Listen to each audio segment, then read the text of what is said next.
Hello, everybody, and welcome to another episode of 100 Words or Less, the podcast. This is episode number 14, and I am your host, Ray Harkins. Hello, everybody. Thank you for hanging out and wanting to check out another episode of this show. It's honestly really, really fun. I love getting everybody's feedback. I love the conversations I'm able to have with people. And it's just a very satisfying thing. So, selfishly speaking, I enjoy this. Anyways, we are part of the Punk News Podcast Network. Go to punknews.org for all of the cool stuff that's happening with bands. And there's also some cool stuff. Anytime crazy things happen, they also report on it. But you can stream new records. There's a ton of stuff you can do on there. So check it out. And they also have a bunch of other podcasts that you may enjoy if you enjoy this one. So yeah, check it out. And you can also find us on Twitter at 100 Words Podcast. And you can also find us on Facebook. Just type in 100 Words or Less, the podcast. Or maybe even just 100 words and you'd be able to find it. And you can also email the show, 100wordspodcast@gmail.com. And keep those guest suggestions flying because it's nice. I do have a long list of people, but it's nice to hear other people's perspectives and, maybe some people that aren't in the music industry. If there's someone that that's like, hey, they're really interesting. They do this. You should talk to them. Because I'm starting to get some people who are in the sort of independent video game world that I'm speaking to. So, anyways, we'll see what happens. But my guest this week is Tommy Rogers. He is the vocalist for the band Between the Buried and Me, and more on that in a minute. But I wanted to talk about something that I had the amazing opportunity to experience recently. I got a chance to go to Gothenburg, Sweden. It was super random, but it was for a focus group at Volvo headquarters, which that, again, sounds even more ridiculous. So it was a free trip to Sweden, basically, and I obviously could not say no to that. And visiting that city was incredible. I mean, anytime you obviously travel internationally, it definitely broadens your horizons, whatever cliche you can put on it. But it was... it was just a really cool experience. The city's beautiful. It's about 500,000 people. Everything you've ever heard about Sweden as far as clean, beautiful, picturesque, all that stuff, 100% applies to Gothenburg. I was particularly interested in going there based on the fact that, there's a lot of music stuff that has happened there in the past, especially with, black metal and obviously the church burnings of the early 90s, and I know that it really impacted the city at one point, and I just wanted to see if there was any remnants of that and see if people in general were aware of that. And what I did find out was that not many people pay attention to that anymore, or are even aware of it. Granted, I only spoke to maybe 4 or 5 people that were, native Gothenburgians. I think I just made that word up. But they knew what metal was, but then once I started to talk about, they were like, oh yeah, once they started to talk about the church burnings, they were like, oh yeah, I think I remember that. But who knows? And I did see one shirt in some random alternative clothing store that said, Gothenburg, the world headquarters or something like that of death metal. So I thought that was funny. But yeah, if anybody is ever remotely interested in traveling to Gothenburg, Sweden, you should go because it's really beautiful. It's definitely a slower pace of life. Most retail stores don't open till like 11. And then people usually wrap up work at about 5. During the summers, the sun hardly ever sets. It's down for maybe about 5 hours. It was awesome. And anyone that hasn't traveled internationally, should try to, because I know some of it is scary or, culture shock type stuff. And yeah, there's always that element, but it definitely just gives you a different perspective on either the way that you view that country you're visiting or the way that our country, America, is viewed by the outside world. That's what I find the most particularly engaging and interesting. Because I had a few discussions with people when I was over in Sweden, just about our election, and just like how politically aware that people are of what's happening in America and the policies that get passed here in America, and how that really just impacts everything globally. Sometimes it's easy for us to forget that so much of what we do, and politically speaking and policy making, definitely has an effect on the world. And yeah, it all kind of, comes to focus when you speak to other people about it. And when you're like, oh yeah, like other people really do pay attention to what we're doing, and not from like no, I can't think of the word right now, but where your nation is the best. Someone will point it out to me at some point. But yeah, so it was really fun, really entertaining, and travel internationally. Anyways, Tommy Rogers from Between the Buried and Me. Taken, my old band, had the opportunity to tour with those guys. I want to say it's 2001 or something like that. And didn't know them at all before. Just had some previous knowledge based on the fact that, I saw them maybe the year before playing at Hellfest in upstate New York. And the fact that I knew some of the guys were in that band, Prayer for Cleansing. And I had enjoyed what they did on a demo. So I was really interested in seeing how this would go, because it was one of the first times that my band had ever toured with a band that we didn't know at all before. So that's always interesting when you start to do that and be paired with people. You're just like, I have no idea whether or not we'll get along. These dudes might suck. Who knows? But they turned out to be incredible guys, and have had a relationship with them ever since. And it's been great, because watching Between the Buried and Me progress over their years as a band, it's been really satisfying, because it's awesome to see friends be successful at something that they enjoy, and obviously do it on their own terms. And Between the Buried and Me has done exactly that. I don't even know how many full lengths they're at now. 6 maybe? It's crazy, but the band has existed for a long time, and they show no signs of slowing down. So I had the opportunity to sit down with Tommy. He came over to my house, and we kind of discussed a bunch of things. His new child, obviously the band, and kind of the way that he got into stuff. But it was a really, really cool conversation, and I was happy to talk with Tommy about stuff that isn't particularly their new record, because when they do press blitzes for their new records, Between the Buried and Me does a million interviews. They're those type of guys that, they're not overexposed, but they really try to get out there and let people know what's happening with the band. So Tommy was glad to be speaking about something beyond just your typical, oh yeah, this random question, what does this song mean? And not to say that that's not enjoyable, but they do that a lot anyways. So anyways, you're joining a conversation when we're talking about how awesome Larry David is, and just kind of how, you can listen to it. Bess, thank you for listening, and hope you enjoy.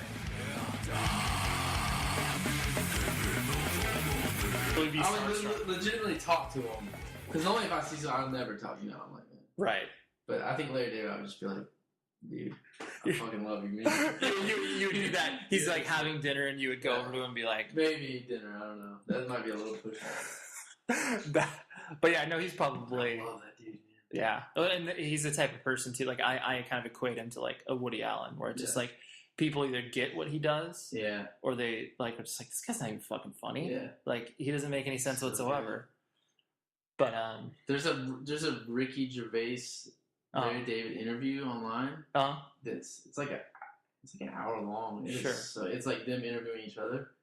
That's freaking. I can only imagine how incredible it is. Yeah, it's inspiring too, because it's cool to hear like just kind of their take on their work ethic, and how they tackle everything. It's cool. Totally. That's like I love you can see people like, like that comedian Louis C.K. as well, Oh, where it's just like people like that who fully devote themselves to like their craft, and you're just like, I mean, that's like next level dedication. There's people who are just like, yeah, I work hard, and you're just like, you don't really know what that means. Yeah. Like, you don't take it upon yourself to learn how to edit film, like all these. His show, he does that all himself, and it's just crazy. Like he took less money so he could do it all himself. Like, that's crazy. Totally, that's unheard of. Yeah. I know. It's so cool to see people like that who are obviously. It's like, because did you hear about that? You know that thing he put out on his website? Yeah, dude. Did you hear how well that did? It was insane. I mean, it was like $1 million within like 24 hours. Yeah, it was ridiculous. I mean, I bought it immediately. I did too. Yeah, and it's like. His statement, he was like, he was like, I made pretty much shitload of money. I'm gonna put some in charity, and then a lot of money's gonna go to my bad habits. Right. Yeah, I love how he broke that down. Here's an opportunity to have a conversation, because it's like there's this stand-up comedian named Mark Maron. He does this podcast called WTF, and basically he's I want to say he's like 47, 48. He's been in the stand-up comedy game for like 30 years, and he just knows everybody. And he's one of those people where he can have a genuine conversation with a person like Patton Oswalt, David Cross, and like, they actually like talk to him like a human, as opposed to like, here's a soundbite, because it's I mean, you've done 100 million thousand interviews, and it's just like, I'm kind of a dick about it now. Well, you have to be. Like our last few tours, I'm just like, no, I'm not doing it. Right, because I mean, what? Now that I have a kid, I'm just gonna use that as an excuse. Like, do I gotta FaceTime? Right. Well, I mean, I don't care like what level you're at. There comes to a certain point where it's just like, you literally can't ask me anything that I haven't been asked before. Well, I hate interviews where you can literally go to a Wikipedia page and you have the answers. That's my biggest. It's like you don't need to know where we got our band name from. It's like you can find that out in one click if you really care. Right. If you know how to use the internet. Exactly. Yeah. No, I know, and that's why it's like this show just gives me the opportunity, because it gives me the opportunity to sit down with people where it's just like I've either known for years or like have known their music for years, and just be able to like have just that sort of conversation where just to be able to walk through like who they, not so much like how was your new record, but like where, because. And when you get those interviews, it's nice, Right. Like there's a guy, you don't know Brian Shields, do you know, in San Francisco? Name sounds familiar, but yeah, he's like obsessed with metal. Like he works at a news station out there. And, and he kind of does stuff like this on the side. And yeah, he was one of the first interviews I did in the last couple of years. That I was like, holy shit, that was like enjoyable. You're like, this is kind of what they should be. He like, and he's like a huge fan. He's been friends with us for years now, but it's refreshing to get that every once in a while. Oh, totally. Yeah, you definitely need that to get. I mean, it's the same idea as like when you have toured a certain territory for way too many times. Where you're just like, I need to go to Japan or Australia. Like, I need to have a different experience besides playing. Same clubs. Right. Exactly. And it's fun too, because it's like, even though, I mean, obviously you and I have known each other for years, but then, and we have spent a lot more time than, I mean, anytime you tour with a person, you get to know them pretty well. Yeah. But then there are certain things where it's just like, like, where were you born? I have because it's like, that takes that time where it's just like, all right, we're sitting down for like an hour and hanging out, having coffee or whatever. And just like, it's that, there are very few times that opportunity is afforded to people. Yeah, especially like from. I always thought it would be a good idea, because that's the thing. There's so many questions like that nobody knows, or nobody. Right. That's why I always thought people should interview people's moms. Dude, honestly, Decibel does that. They've been doing that for like maybe a year or so. Yeah, it's such a good because that's the answers. You're gonna get all answers that nobody you wouldn't get from me. Totally. If you ask my mom.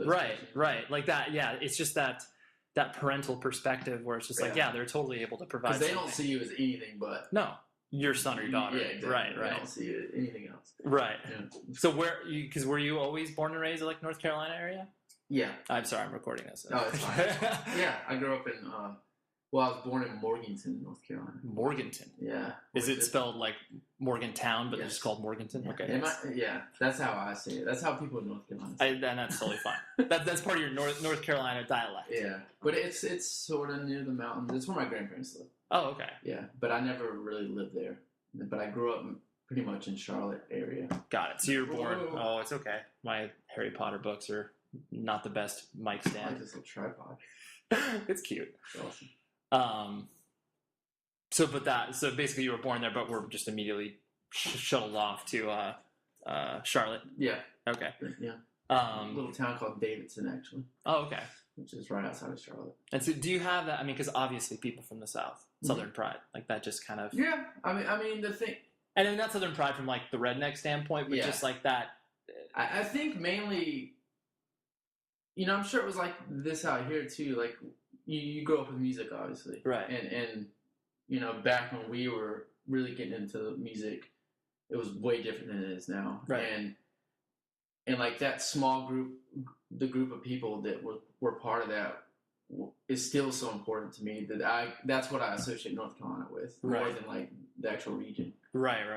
So when it comes to pride, that's what I think of. It's like growing up with the music and just how everything's come to this because of North Carolina. Sure. And that's where the pride comes in. Got it. Yeah. Because I know it's like, people just have that inherent sense of pride. Obviously, usually wherever they're from, it's like they. Yeah. I mean, it definitely always will hold a place in my heart.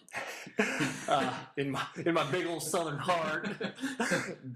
My first experience with you guys was, I want to say it was Hellfest 2000. Is that when Paul had dreadlocks? I'm fairly certain Paul did have dreadlocks. That was. I'm pretty certain. I think he played with his shirt off too. I think he did too. Yeah. I mean, because I didn't know any of you as individuals yet. That's where we met Stephanie Marlowe. Oh yeah. That was the day.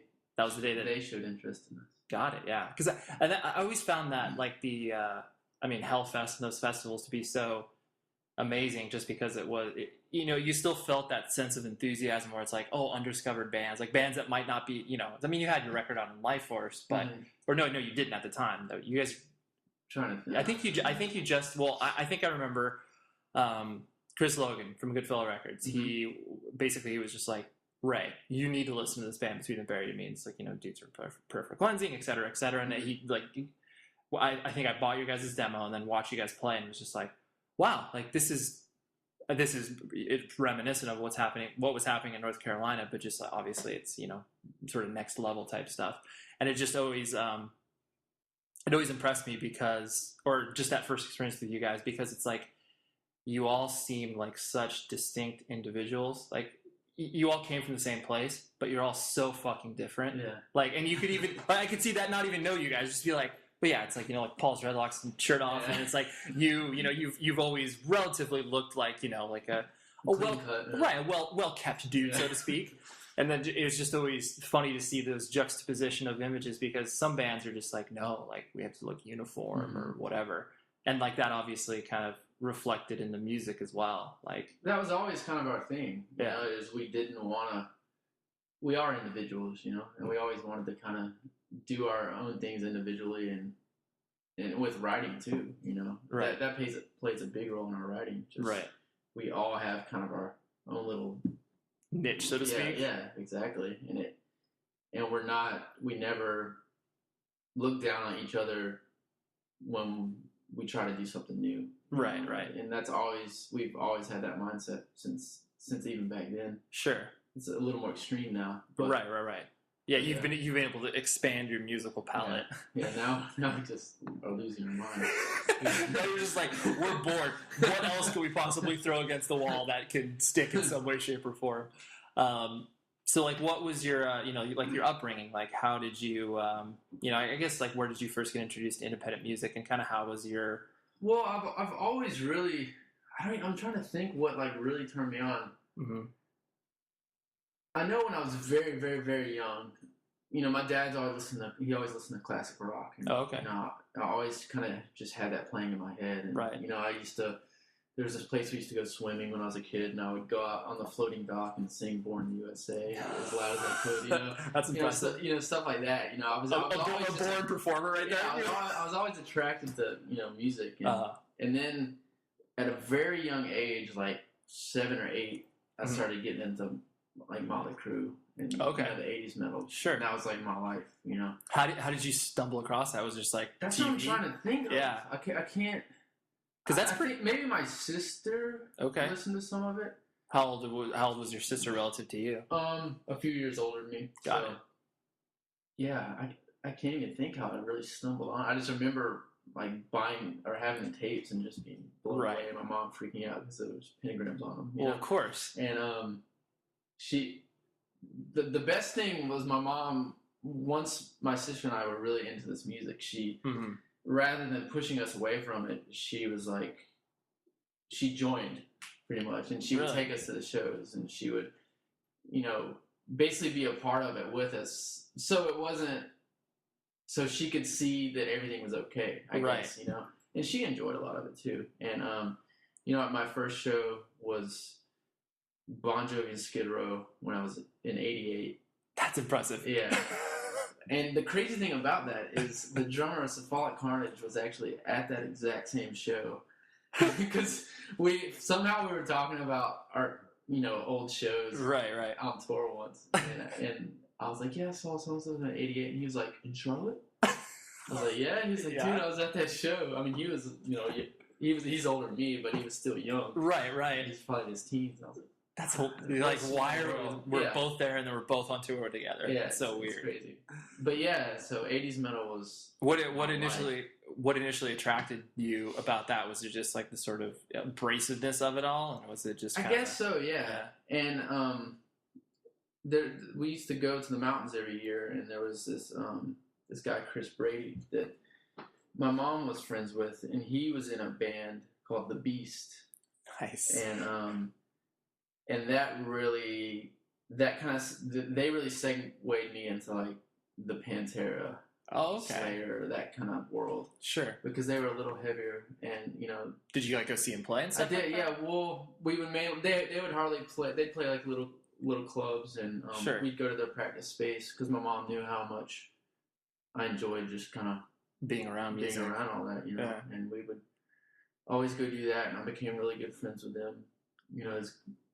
As good friends as a little kid can be. Well, yeah, right. You're like, hey, we'll allow you. Yeah. You're not annoying. I mean, I thought they were my best friends in the world. Well, of course, yeah. It was the greatest thing ever, But it was such. I was already kind of watching the life at an early age, right? Which was awesome. And the weirdest thing about that whole situation is, I would see them constantly drinking and smoking, and I never wanted to do it, right? Which was weird because these were like my idols. Well, of course. And these are the guys that got me into basically, one of the best things in my life. And sure, I didn't, for some reason, that I think the music just overtook everything. That didn't even cross my mind. That was cool. That was that was like, I was like, okay, they're doing that, but their music rules. Right. I want to listen to the music. Was I want to listen to Cowboys from Hell. Right. The music was like the trump card where everything else just like totally fell by the wayside. Because I still think about it. Because obviously I don't do drugs or anything, and it's in it. It's just weird that never made me want to. Yeah.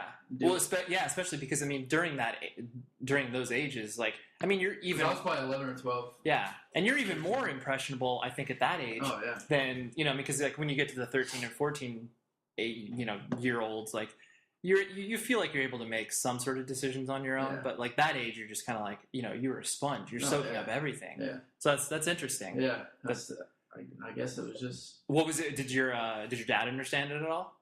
My parents are divorced. Mm-hmm. I lived with my mom mainly. When did your parents separate?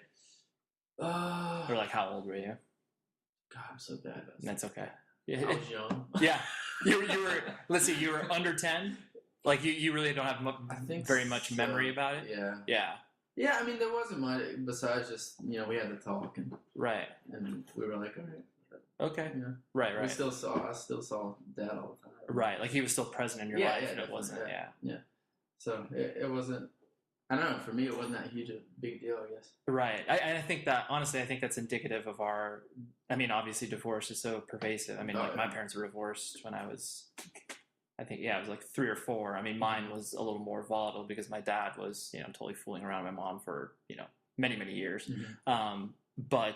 But he still, like, your father was present in your life, and he was still around because obviously, like, I think I always equate it to this, where it's just like, as long, like, if parents aren't able to make it work out from that perspective, like realistically, as long as there's love from both sides and there's no like weird sort of like, like using the kids against one parent, or talking shit about the other parent to the kid. Totally. They never really. Even if they wanted to, that never happened. It was in the back of their mind, like, no. we don't use Tommy in this. Yeah, that's definitely true. Yeah. But yeah, I think as long as there's love there, then it's just like you're able to still exist and obviously be like a well-adjusted human and definitely not have this like vacancy in your life where it's like, oh, I don't even know what a father is. Yeah, because that's obviously what it sucks. Yeah. So you're into 10, 11 years old, started getting into Pantera, and that world kind of opened up.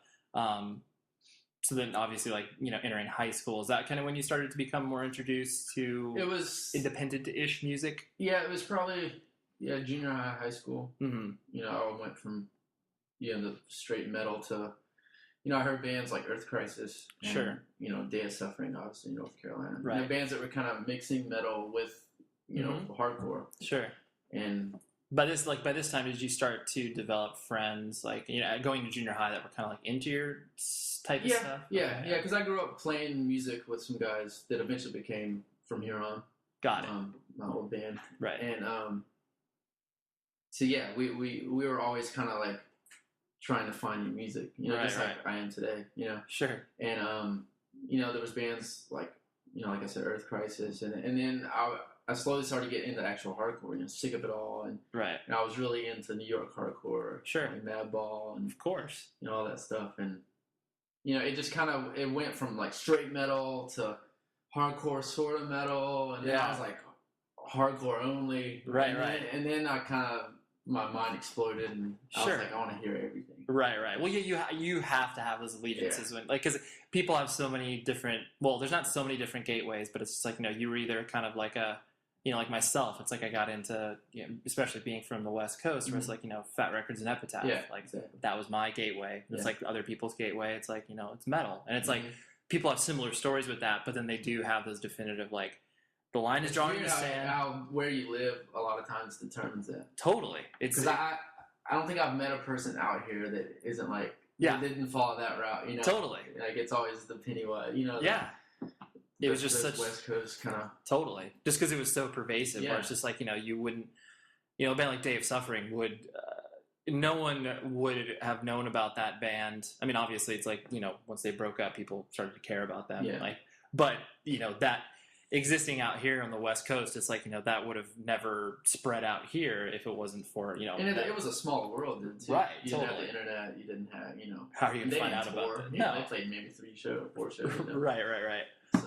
So then, as you were, and was your high school experience like what sort of allegiance did you play sports? Where did you kind of line yourself up with there? I was a soccer guy. Okay. I played soccer most of my life, but mainly. Did you have aspirations to be a? No. Yeah. No. Yes. I quit my second year of high school. Mm-hmm. It was too competitive.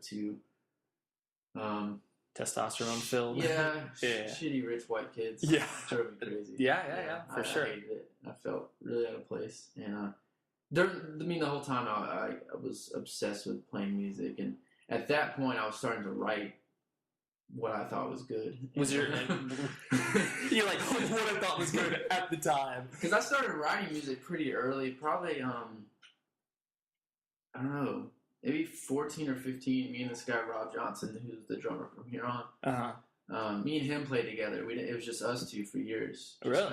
Just kicking around. I had a guitar and he had a drum set. And, we played covers, whatever bands we were into. And then we started to slowly write these, really bad metal songs. Right.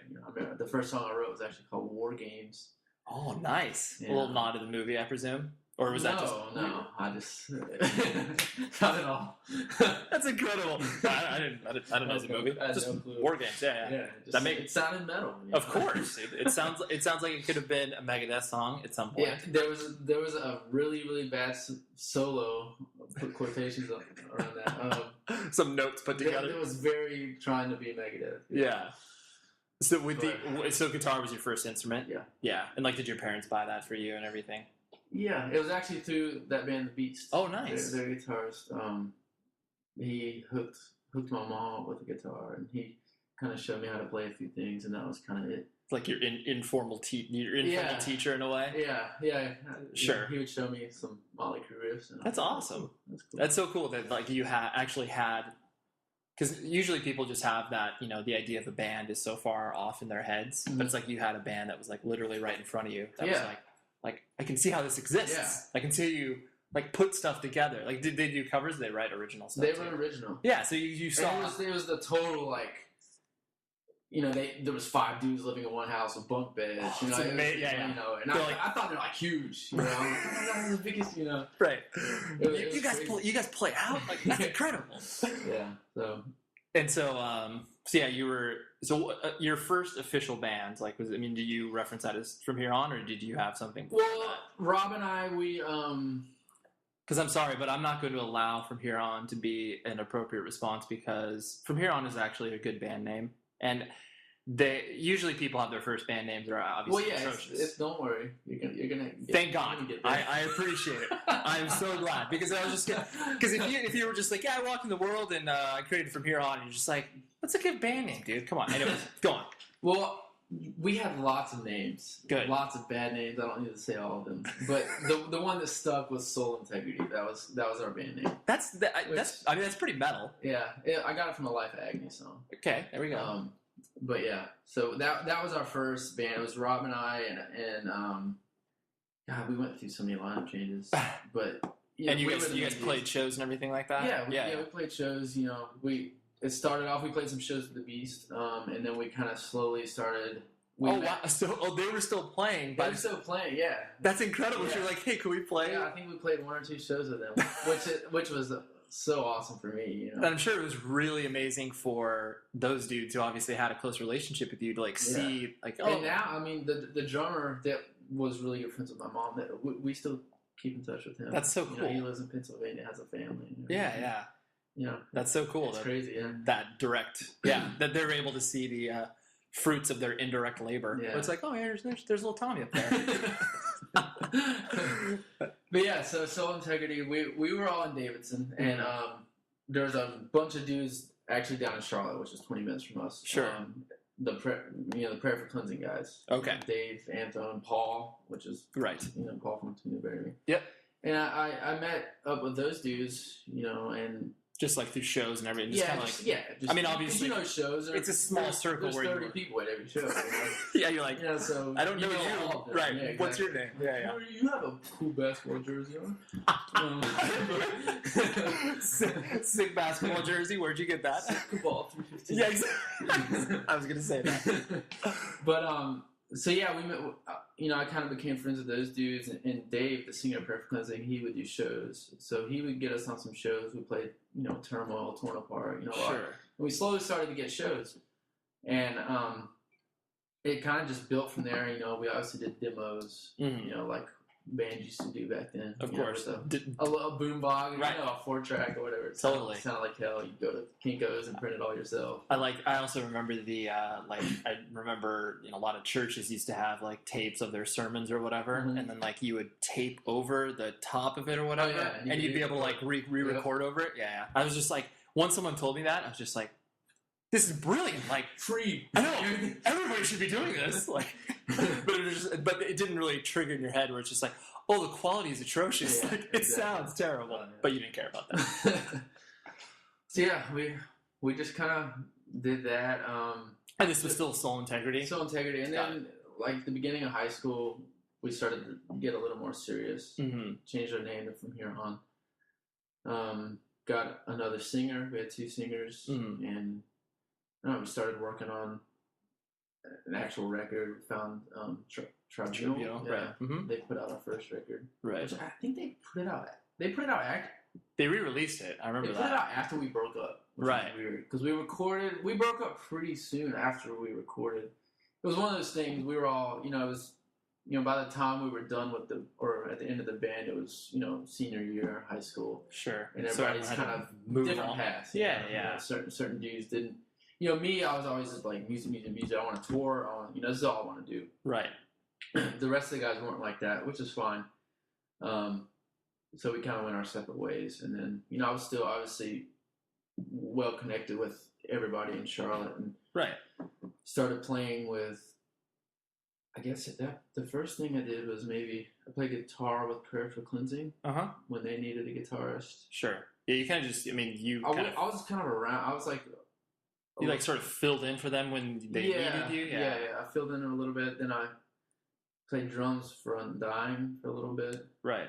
I was just I just kind of went everywhere. Well, because it's one of those things where it's like, because you have musical prowess, they're just like, oh yeah, like Tommy can fill in for this. Tommy can do this. Like, he can probably play drums for this.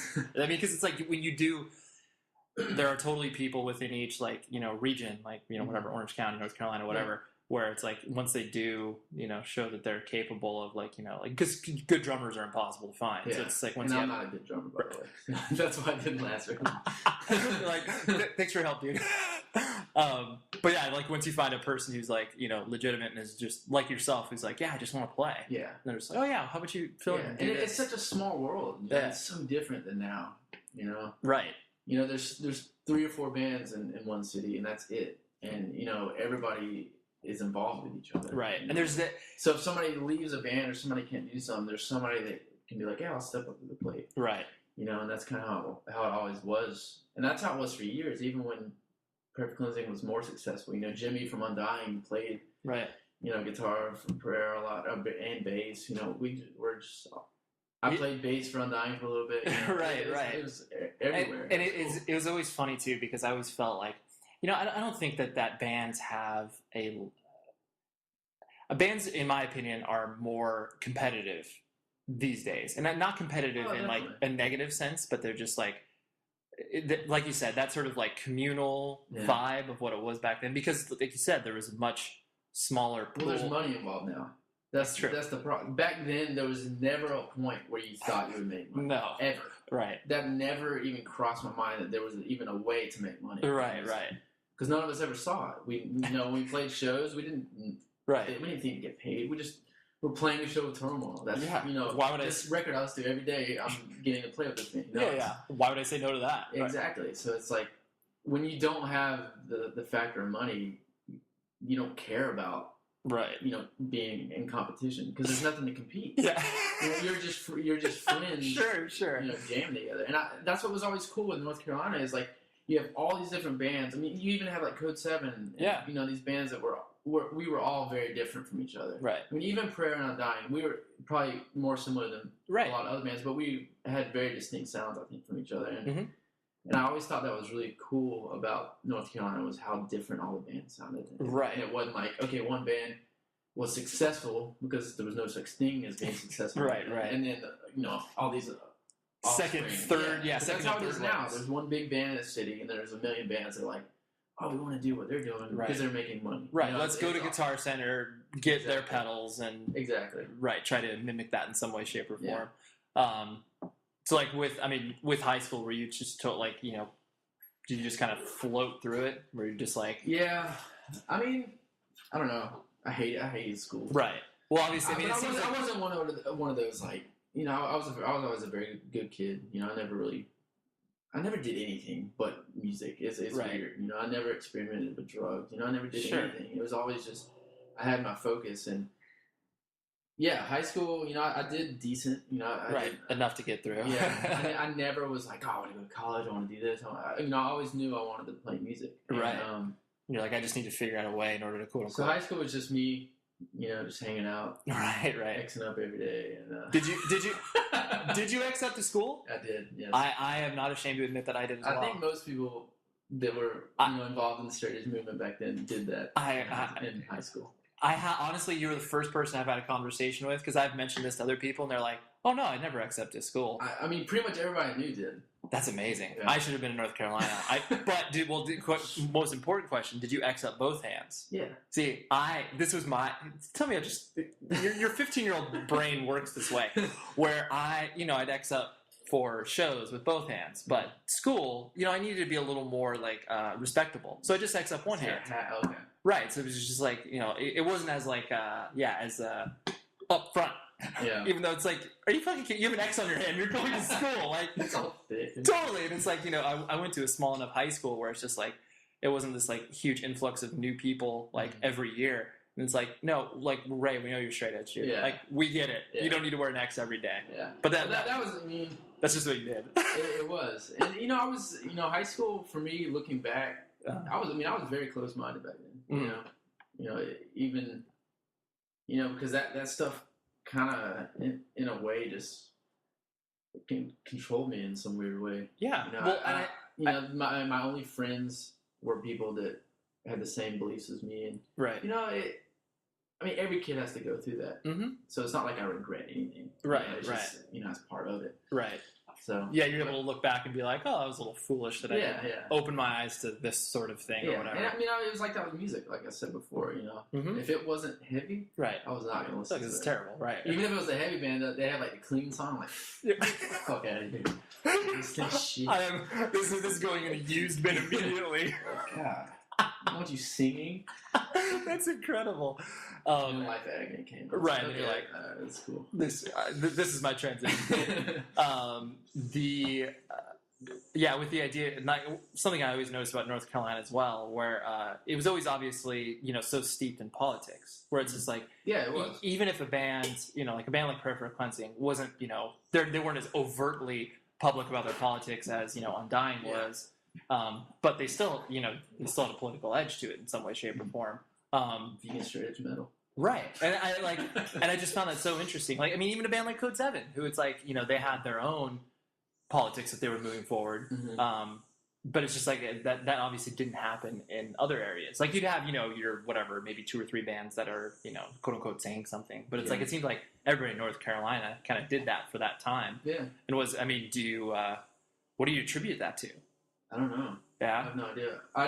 It was there before I was there. Right. Before I was in that world. Because sure. That's how I got into, veganism and straight edge and all that was through shows. I remember going to shows and, back then there's pamphlets and, right. and all this tables, stuff. Tables. And you just like anything, if you really look into it, you get influenced by it. Of course, And it really... And then there was bands like Earth Crisis, and I associated like how awesome their music was to this belief. Like, oh, this is awesome. This combines 2 things I love. Yeah, exactly. So that's it. That really turned me on to it. Right. Yeah, I just always found that really interesting. Yeah. Something that I've always found interesting about you as well. Like once, because I think we toured together in 2002, 2003 maybe, either one of those years. And so it was funny because it was like you guys were definitely one of the first bands that we didn't know prior to going into a tour with. Mm-hmm. So anytime you have that, even because back then it was even like more, like you said, it was a smaller scene. So you're just kind of like, oh, I'd never run across these guys. Like they could be dicks. Like, because you always had, you just had that. Still happen. Every tour you're like, I know. You're like, I don't know. And you're gonna know within 2 days. Right. And so it's either gonna be a really long tour or awesome. Like this is either gonna feel like 8 weeks or 2 weeks. Yeah. But I just it struck me. It's like you guys were very serious in your presentation of music. Where it's just like even playing places like the Showcase Theater out here, where it's just like they're legitimate venues, but like you were taking yourselves where it's like we're putting our best foot forward, so to speak. But then you guys were total goofballs, like you were real humans off the stage. And so I always found that dichotomy so interesting, where it was like we are fucking serious about the way that we play our music, and then obviously you step off stage and you're just like, hey, what's up? And it was I found that really interesting, and like you guys, I'm sure that was just like intentionally deliberate, where you're just like, we want to be as skilled as we possibly can at our instruments and sort of crafting this material that we're coming up with Between the Buried and Me. Mm-hmm. Like, was that was the intention? Yeah, the main thing was we were bored with what we were listening to. Sure. And we wanted to just try to incorporate some new things. Right. As simple as that. Sure. And it wasn't always about like being more technical. Mm-hmm. That's always just kind of what's naturally come from us. Right. What you're predisposed to. Even Paul, like when him and our old drummer Will, they wrote most of that Perfect Cleansing stuff. And that stuff's not simple music. No. So Paul especially, he's always had an knack for, technical music, I guess. Right. And then when I started writing, we had this cool dynamic that made it a little more unique working together, and and it just kind of went from there. And then the more people we had writing, I mean, like now it's like we have so many different minds working together, and we all have. Well, yeah, you have a lot of influences. You know, now we're like old men, so right,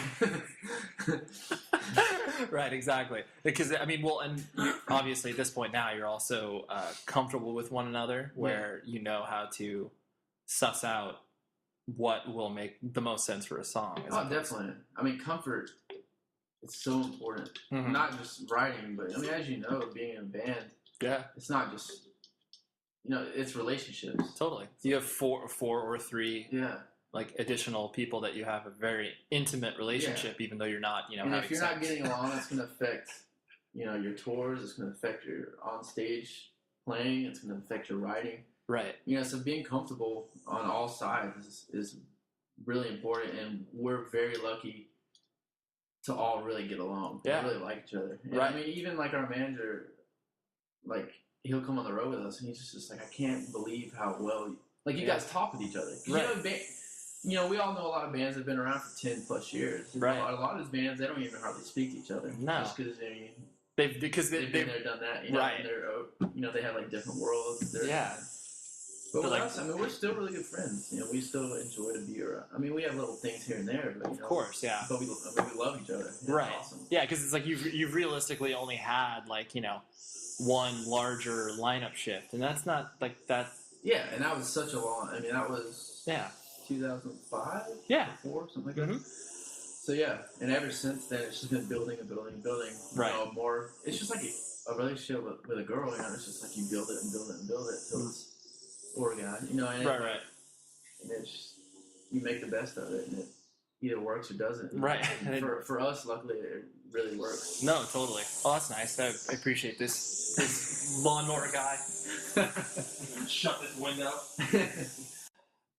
So obviously, as you guys started to, like, when did you feel the switch in your band where it was like, for me personally, like, honestly, when we toured with you guys, you know, that was what right. What line was that? That was right before Silent Circus. Okay. It was like maybe like 4 or 5 months before that. Was Will in the band? No, Will was not in the band. Mark. Okay. Mark was, yeah. And so, like, for me, it was like, you know, we were excited to tour with you guys because obviously it's like, you know, brought a different crowd and everything. But then you really did feel this, like, groundswell of anticipation for that record. Like, in my mind, I don't know if there's a market point where it's like you felt like a sort of, you know, ball started to get pushed down the hill, so to speak, where it was just like, oh, wow, like, things are clicking from, you know, that perspective, even though you were, like you said, going through lineup changes during that time as well. But when did you feel that sort of switch flipped? I don't know. I mean, because I know, and it's strange with you guys because you've hit so many plateaus where it's like, where do you go? Like, and then you guys break through that barrier of like, okay, like now we obviously appeal to people that are into progressive metal, whereas, you know, it was just... It's been such a I hate to say slow, but it's been a slow, steady pace, which is good. Yeah. It's always up, which, you know, I can't complain at all. Right. But it was to the point, it never happened so fast. It's like, oh my God. Now I can't even comprehend this. It was all slow enough that it was so gradual that I didn't really notice it. Uh-huh.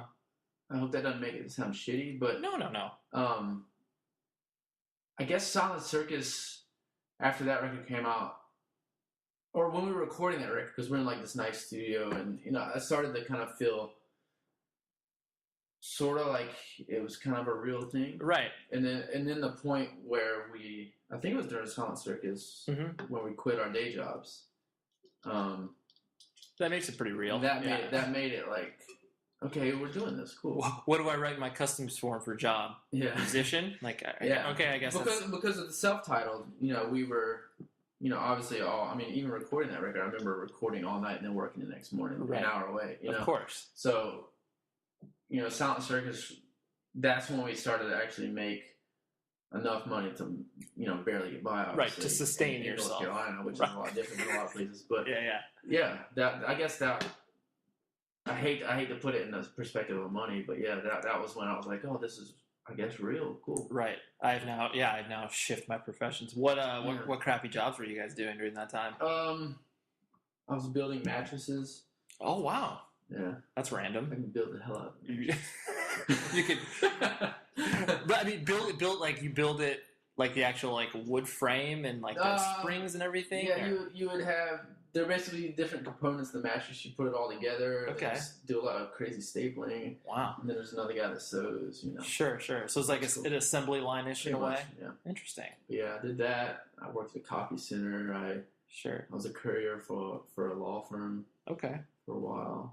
Jobs where you could like obviously pick up and kind of come back in a way. The courier job was awesome. Yeah. I'm still really good friends with my boss then, and they were always really rad about touring. That's awesome.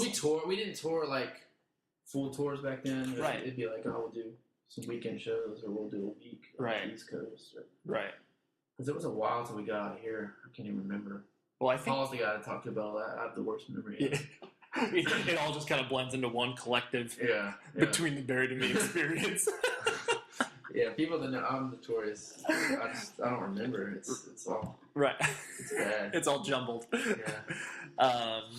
And so then, obviously, as you started to continue, like I referenced this a little bit earlier, where it really always has impressed me with you guys, where it's just like like you said, it's been a slow, steady growth, but the growth eventually stops and you reach a plateau, and then hopefully you stay at that plateau long enough before the drop-off kind of occurs. Yeah. But every plateau that I thought you guys have kind of hit from either whatever, sales perspective, people coming to shows and that type of stuff, you've been able to kind of like break through that proverbial barrier, just due in part to the fact that you guys, are writing, more adventuresome music, and you're willing to put yourselves out there to be like, people are going to fucking hate this record, or they're going to totally get on board with it. That's where we are right now. Right. Well, I mean, because they're like, what do you do at this point? Yeah. I mean, because you guys have done a lot. That's always, I think, the key, I think the most important thing for us is to write what naturally happens. And that's always, I think once we quit doing that, it'll sound like we quit doing that. And, because there are points I'm like, what are we gonna do? Because you hate to be like, we need to do this weird shit. We gotta do this just for the sake of doing it. Right. So forced. That's like a knee-jerk reaction. That's like, okay, I need to do this because of this. Yeah, which it's not. That just doesn't feel right, and it doesn't sound right. And with the last couple records, we've written pretty quickly because it's all just felt so natural. Right. And we all write. Like I've said, we all have such a distinct style to our writing, and I think every record and every year we each of us grow as musicians and as writers, and I think as long as that still happens, we're always going to push some sort of envelope within ourselves, right? Just because we're growing personally, right? Because I would write something now that I never would have written 2 years ago, just because of things I've experienced or things I've written since then, right? And that goes with Dan, Paul, Blake, and Dusty, all of us. So I think that in itself will always help us do new things. And it's cool too, because it's like you could get in a position where it's like you become complacent and lazy. And exactly. And that's the thing that I love about our band is we're the farthest thing from lazy. Yeah. We put so much effort into our music. Right. And with this record, we're now that we decided to do a concept record, Jesus. It's just saying that terrifying. Now that we decided to do a concept record. I'm saying it like that because I've been messing with lyrics the last month. But, right. But it's just like anything, a lot of work pays off. Right. And as a musician, as you know, and anybody else that plays music, the biggest reward is that finished product. Of course.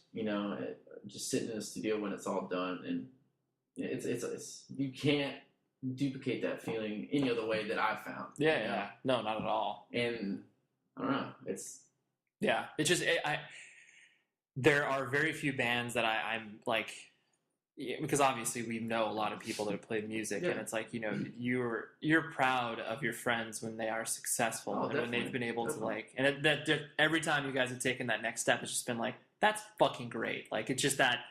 And I think everybody that even just like kind of casually knows you guys is like, that's why you keep adding and you're not like losing from that perspective, because people are pulling for you because they know how, either seriously take it or just, how good, like as individuals you are, like good people and that type of stuff. And so it's a genuine feeling that like it doesn't really exist with a lot of sort of independent-ish metal bands, for lack of a better term. Yeah. And so it's an interesting juxtaposition I've just watched as you guys have kind of grown as individuals and stuff. But now that I've like totally caressed your balls there, the one thing I wanted to mention too was I found it like obvious, like when you're doing your solo record, like the very first one, Giles was it was so unbelievably amazing, the amount of vitriol that people poured over that, just being like, what the fuck is this? What is he doing? Like, this is fucking terrible. Like, it was just the craziest thing about that whole situation. It's such I don't even know what the hell happened. Right. I don't even know, man. I don't know what inspired me to write that record. No, but I mean, I view that thing. It's very tongue in cheek. It's right. There's a lot of humor in it. Sure. Which even now, I've never written music like that. Right. Music has always been it's been the most serious thing ever to me. Right. And for some reason, at that small moment, I was like, sure. I'm gonna go crazy. Yeah. An idiot. Right. And that's what I did. I was a complete idiot. Yeah. And I wrote a record that just sounded like me being a maniac. Right. It's like a total, like, it really just is like a time capsule or reflection. And it just, the people that took it, people just took that so seriously. And I'm glad that you obviously, like, saw that and you're just like, well, whatever. Like, that was a time, that was a place. Like, yeah. I mean, it is what it is. I can't say... looking back, I love that record. Right, you're like, I'm so excited. This is basically... It's a weird experiment. Right. Some people do it with heroin. I do it with a record. Which is less self-destructive, I've heard. Well, that could be questionable, I guess. But with all that press, that actually was really hard for me. I can totally imagine, because it's like you put yourself out there as like that individual. Yeah, because I mean, obviously between Barry and me, the thing is, we try some new things, but we're a metal band. We always will be. We always have been. It's the core of it. And right? so like that was so far from anything that people would ever expect. It freaked them out, freaked me out, and then their harsh words just crushed me. Yeah. And ever since then, I can't read reviews. I don't know. That was kind of a turning point for you to be like, all right, like this is something I can't delve into. Yeah. Because I don't know if it's because I was mainly raised by women. Anybody that knows me personally, I'm an emotional guy. I get upset easily. Right. Feelings get hurt. Sure. So metal, but you got to be totally that, Tommy. But yeah, I'm still like that. Yeah. It's bad. I'll read 600. It's the best record on the fucking planet. There's one dude like, this is bullshit. Fucking hate it. I want to hear the self-title. I'm like, damn, really?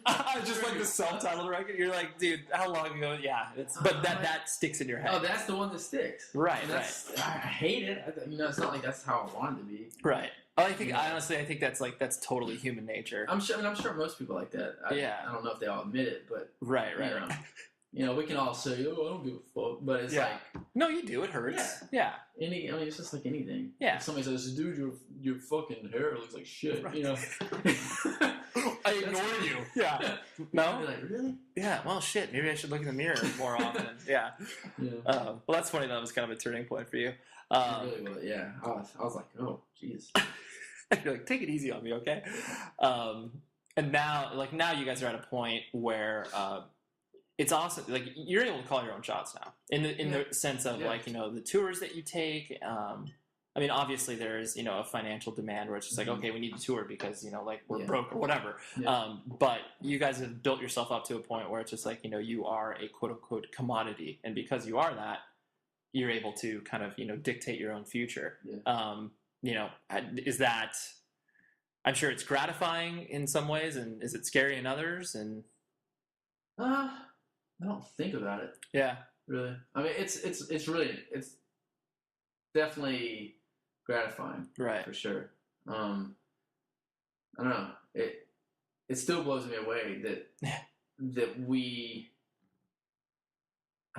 can travel everywhere we do, and there's people that know us and care about us. You know, you still have the mentality. You take it for granted a lot. You know, and sure. You know, I do. You know, I can't say that I don't, but you know, every once in a while you'll be in you'll be in Thailand and be like, holy shit.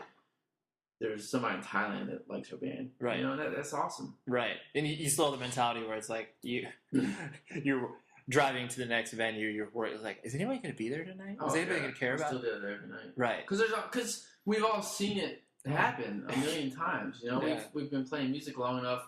You know, we're friends with enough bands that you see that happen. You see bands that were huge when we first started touring, and now they're not bands, or you know, you see that fall, and it's always in the back of your mind. Mm-hmm. You can't do anything. It's not like, I mean, we're not going to change our music to affect that. We're not going to change our touring to affect that. But it's like, you always, especially headlining, you get scared, man. Right. You know? It's because it's not, you know, you have a lot of people's pockets you're affecting. You know, you don't want to, you know, to this day, I don't want a promoter to lose money. Right. I mean, even if it is you know, if we are doing a Live Nation show, so I don't want anybody to lose money from us. I want people to be stoked on us. And exactly. I want our fans to be stoked because we played well. Right. You know, I want our managers to be stoked because, you know, they made money. I want us to be stoked because we made money. You know, I want everybody to be happy. Right. I mean, that's my personality. That's a flaw of mine. But you are a pleaser. I am, which sometimes it's good, sometimes it's bad. But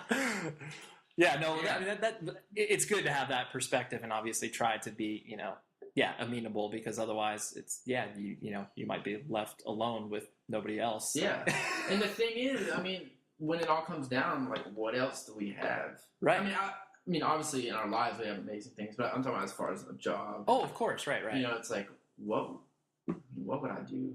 I mean, luckily I know a lot of people and I could like find something. Right. Like, you're like, I don't want to think about that right now. Yeah, I don't want to think about that. No, for sure. And because you shouldn't. Like, you shouldn't plan for that, because obviously, I mean, you're realistic, but you're not, you know, damning yourself to it. Where it's like, this is what shit, we got another year left maybe? Like another year and a half? Like, I don't know. You don't know. You can't think like that. Yeah. No, especially because you've seen so much happen over the course of time. Seen it happen. And, you know, kind of on the personal tip, like, you know, you have a child. I do. And that, how old is? 3 weeks. That's unbelievable. Yeah. For some reason I thought that was closer to like 2 months, but no. And so like that, you know, that I presume was that intentional, or was that a gift, as they call it? A gift. Okay, which is fine. I mean, that's, you still have something obviously incredible to show for it. Oh, definitely. So like, how, you know, what, being I mean, obviously I'm a newer father, a little older than yours, but you know, what has shifted your perspective besides the fact that you obviously, you know, you're running on fumes and, you know, like you're honestly blessed. Right, like you're pulled from one reality and put into a completely different reality, which is, you know, typical for new parenting. But you know, what's kind of like, because from just your, you know, whatever, your social networking, you do a very limited amount of social networking you do, but which is fine. But the you know, you seem to be you know, very genuinely engaged in it, as opposed to just, because I feel like, honestly, like, without being callous about it, there are people that they feel like they should be having these feelings, where it's just like, oh, like I feel like, you know, this connection or whatever, and it's like, can you just honestly, like the way that I felt, where it's like, this dude came into our lives and it's like, you're a fucking stranger. Like, I don't know you yet. Like, they're aliens. Right.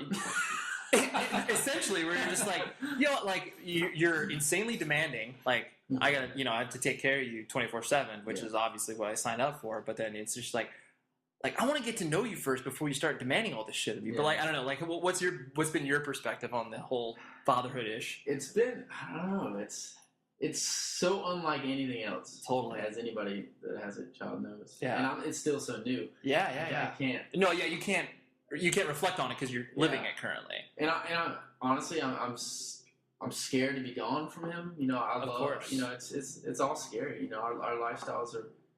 When do you actually have plans to leave for a prolonged period of time? July.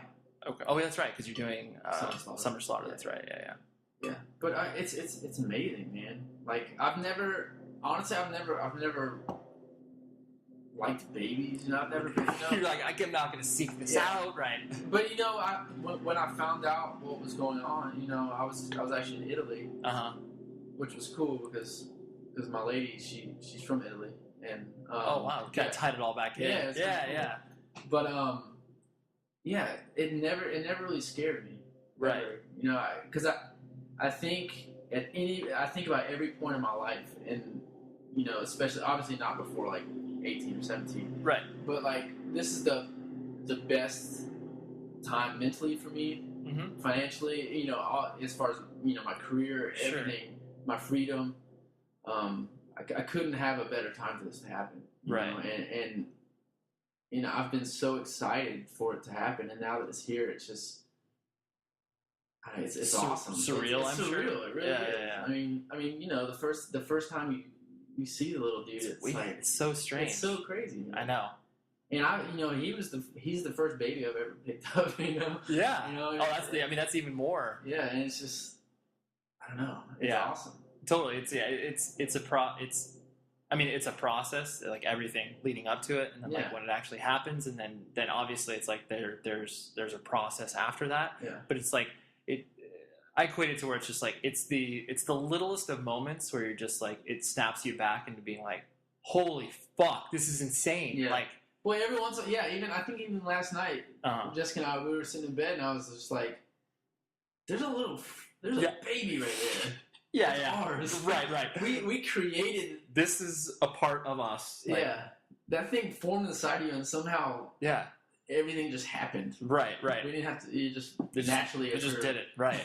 Yeah. It's insane. Man. It totally is. And then see the one other thing that I always I've told people that I reflect on as well, where it's just like when your kid grows up a little bit more, and it's like you start to see the world through their eyes, where it's just like you're like, you know what? Like, the fucking sky is pretty awesome. Yeah. Wheels on a car are pretty rad. Yeah, they get stoked on everything. And that's awesome. You just you have to, it brings you back to a point of where you're just like, yeah, you should appreciate all of that stuff. And it's just, I'm excited because it's a new chapter. You know, I like new. I like change. You know, I like pursuing new things. And it's amazing to think that the rest of my life I'm going to grow with this guy, you know? Yeah. And to see that and to help him and to influence him and, you know, hopefully, you know, have him look at life in a positive way and, you know, just and be his own person. You know, I'm excited to see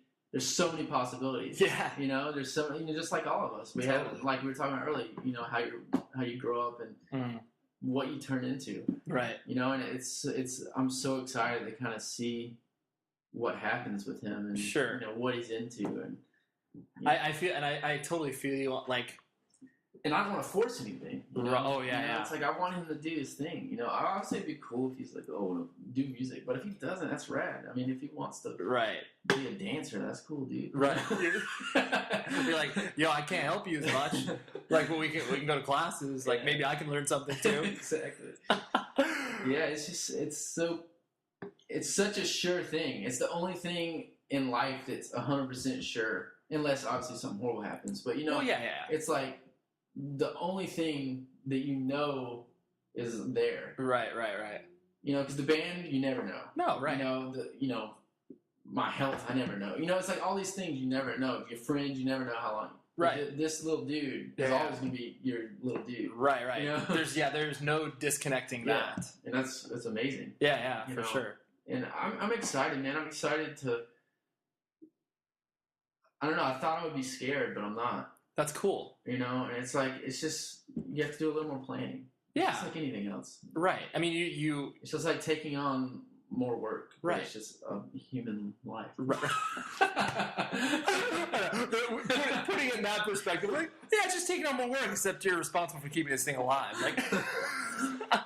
And luckily the mother is amazing. She's a great mom, and that's half of the battle. Of course, you know. So as long you have two halves with every child. So yeah. Well, thank you for hanging out and shooting the shit, and hopefully it was a little more refreshing than, dude. So what's the name of your new record? And like, tell me how's the concept and who you're recording with. It's like, yeah, you can find that on Lambgoat and Blabbermouth and everything else. Sure. Well, thank you, Tommy. I appreciate it. Good seeing you. Likewise.